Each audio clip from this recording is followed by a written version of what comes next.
ঘোষণা, বিশেষ ঘোষণা। আগামীকাল 2রা ফাল্গুন শনিবার এবং আগামী পরশু 3রা ফাল্গুন রবিবার ঠিক সন্ধ্যা 6টায় মহাপ্রভুর নাট মণ্ডপে আপনারা শুনতে পাবেন ভাগবত পাঠ।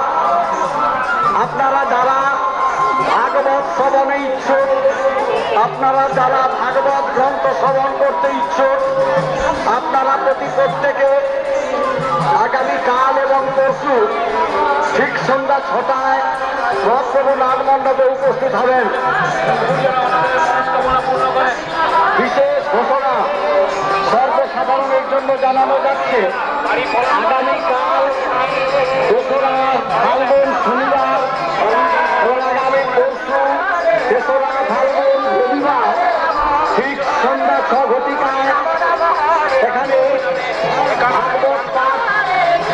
মহাপ্রভু নাট মণ্ডপে অনুষ্ঠিত হবে।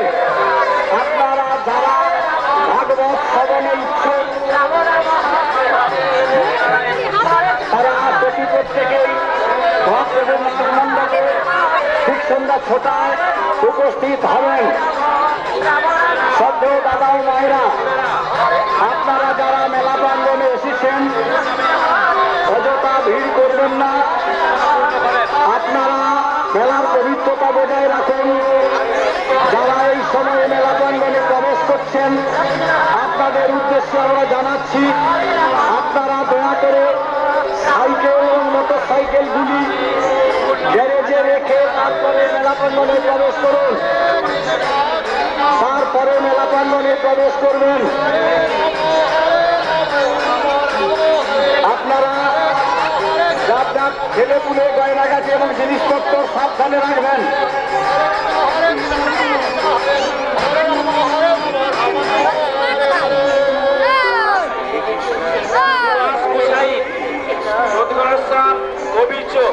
আকাশ সাউ, যোগঘনশ্যাম বালিচড়া, আপনি যেখানেই থাকুন আপনি এই প্যান্ডেলের মণ্ডপে চলে আসুন। আকাশ সাউ, বালিচড়া, যোগঘনশ্যাম বালিচড়ায় বাড়ি। আকাশ সাউ, আপনি যেখানেই থাকুন প্যান্ডেলের মণ্ডপের সামনে চলে আসুন। আপনার মা আপনার জন্য এখানে অপেক্ষা করছেন। শ্রদ্ধেয় দাদা ও মায়েরা, আপনারা যারা মেলা প্রাঙ্গণে প্রবেশ করছেন দয়া করে সাইকেল এবং মোটর সাইকেলগুলি গ্যারেজে রেখে তারপরে মেলা প্রাঙ্গণে প্রবেশ করবেন। আপনাদের আশেপাশে অনেক দুষ্কৃতী ঘোরাফেরা করছে। আপনারা আপনাদের ছেলেপুলে গয়নাগাটি এবং জিনিসপত্র সাবধানে রাখুন।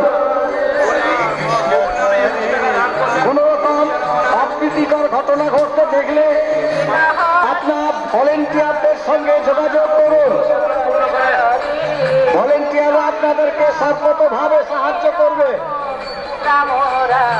অযথা প্ররোচনায় পা দেবেন না।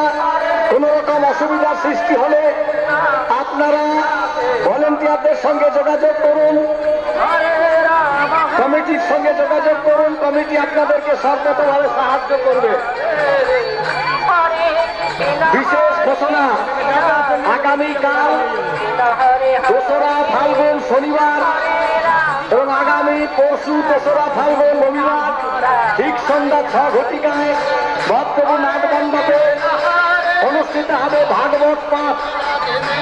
আপনারা যারা ভাগবত শ্রবণে নিজেদেরকে ধন্য করতে চান আপনারা প্রত্যেকেই নাট মণ্ডপে এসে উপস্থিত হবেন ঠিক সন্ধ্যা 6 ঘটিকায়।